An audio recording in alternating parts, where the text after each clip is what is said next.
Jesus is in trouble, and why is that? He is asking the faithful to go the distance, to push beyond the boundaries, to experience ongoing spiritual depth.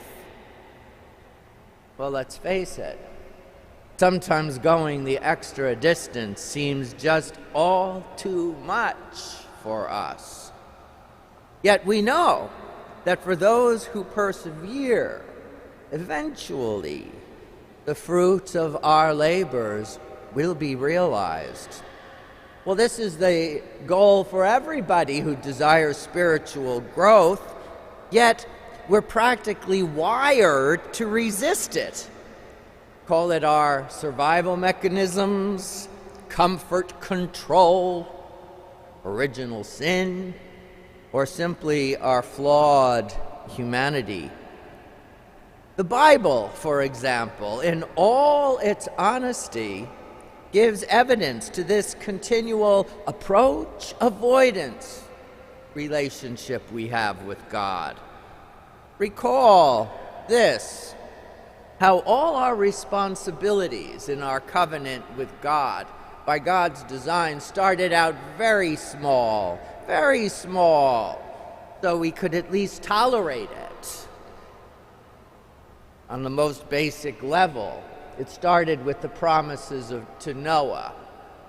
First, understand that this true God will never harm you. That gave us enough to think about for a couple centuries.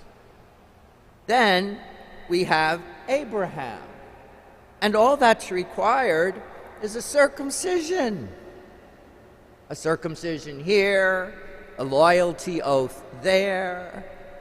Eventually we have Moses, centuries and centuries later. And what does he give? 10 commandments. Only 10. They're substantial, but they're only 10. Now, eventually, the laws extend and expand to 613. And why? Because they needed extension, these 10 commandments, so that we're always conscious that we're called to give constant devotion to God. Not just Sabbath, not just Sundays, but in our homes, in our workplace, in our communities, our neighborhoods. That's why we had the 613 laws in Exodus, expanded in Leviticus and Numbers. And then, but that wasn't the end. No.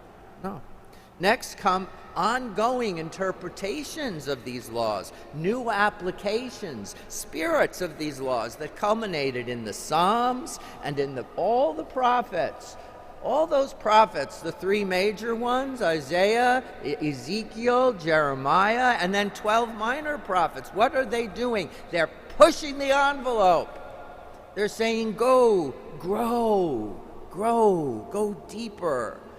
And so we find that an eye for an eye evolves to justice and mercy. The tribal mentality of God is for us, implying not for the others, suddenly expands. May Israel be a light to the nations of the world. Welcome the foreigners. Attend to the widows and the orphans who are not from your tribe. Yet, even with more mature growth, God had to send Ezekiel, as we heard this morning, to hard-hearted people, because not everybody was ready. Not then, not now. We resist awakening from the dead, from our sleep. You may recall the hostility of the civic leaders who threw the prophet Jeremiah into a cistern to rot and die. Do not impose your spiritual values on the interests of the state, was their reason for persecuting him. Well, we know what happened after that. Jeremiah does escape, But the kingdom of Judah, that powerful state, collapsed when it was overcome by the Babylonians. Today, we find Jesus encountering the same conflict. He's building on the prophetic tradition. He's ready to stretch the people into a new spiritual territory. His teaching equally appealed to and appalled the people of his day, as they still do even now. The response then was, "Who does he think he is?" For surely a son of a carpenter couldn't really have much to offer. They forget, of course, that the prophet Amos was a herdsman and dresser of sycamores, and King David started out as a lowly shepherd. Today, all who are Christian, none of us would say to Jesus, "Who do you think you are?" Because we have learned to pray, "My Lord and my God." Yet, still, when Jesus comes to us through other believers, modern prophets, like Saint Oscar Romero of El Salvador, who called out against the U.S. government, "Stop sending and selling weapons to this violence-ridden country of ours," we ignored him. When Dorothy Day urged eccentric ministries to the poor, we patted her on the head and sent her on her way. And today, when Pope Francis, inspired by the Spirit, is the leader of our church, says, please, let's try to make this a more inclusive church, more welcoming. Many choose to ignore his witness and go about their lives. Some insist that Jesus and St. Paul and Peter in their writings, that they never specified that their teachings would apply to all situations.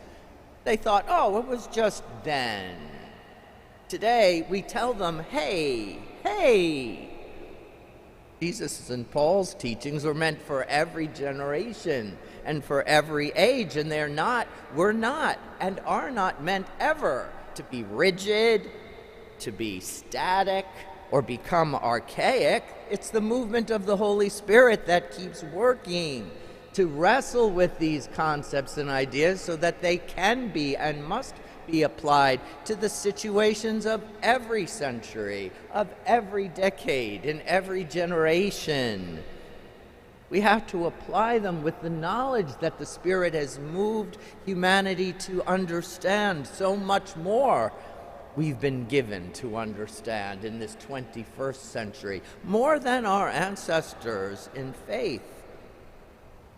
Limiting Jesus, or anyone for that matter, because of his or her family tree, or their occupation, or their ethnicity or culture, limiting anyone or anything to just one particular context, well, that's almost the most ubiquitous sin that we find evidenced in every generation.